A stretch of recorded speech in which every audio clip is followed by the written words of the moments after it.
এটার জন্য আপনি চাইলে ছবি তুলতে পারেন। কি করতে পারেন? ছবি তোলার পরে বা মনে রাখার পরে আপনি জাস্ট শুধু ফ্ল্যাগ ফেস দিবেন। কি দিবেন?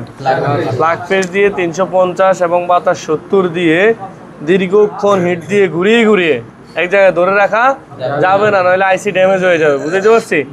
ঘুরিয়ে ঘুরিয়ে ঘুরিয়ে ঘুরিয়ে দীর্ঘ সময় পরে টুইজারটা ধরবেন। আবার যদি এখন টুইজার ধরতে গিয়ে যদি আপনার হাত কাঁপে, তাহলে হটগান সরায়া পরে টুইজার দিয়ে ধরবেন। কারণ গরম অবস্থায় ধরলে সবগুলোই তো নরম, হালকা নড়লে সবগুলাই কি হয়ে যাবে? এলোমেলো হয়ে যাবে। তখন যদি হাত নড়ে হটগানটা সরায়া কিছুক্ষণ পরে আগে ধরেন, এই ধরছেন, এবার আবার হটগান দিয়ে উঠান। বুঝতে পারছি? মানে হটগান দিয়ে হিট দিয়ে সাথে সাথে টানাটানি করা যাবে না। দেখছেন না আমি কতক্ষণ হিট দিয়েছি তারপর তুলছি? এই উঠানোর পরে কি করছি আমি? বোর্ড এবং আইসি দুইটার ভিতরে ফ্ল্যাগ ফেস দিয়ে 138 দিয়ে ভালোভাবে কি করছি? টোকা দিছি। আমি কিন্তু ঘষাঘষি করি নাই, করলে একটার সাথে আরেকটা কি হবে? শর্ট হবে। বুঝতে পারছি?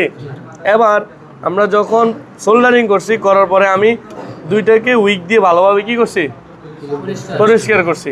পরিষ্কার করার পরে আমরা বোর্ডে কি কোনো রাং দিছি? আমরা রাং দিছি কোথায়? আইসিতে। মানে আমরা রিবুলিং করছি কাকে?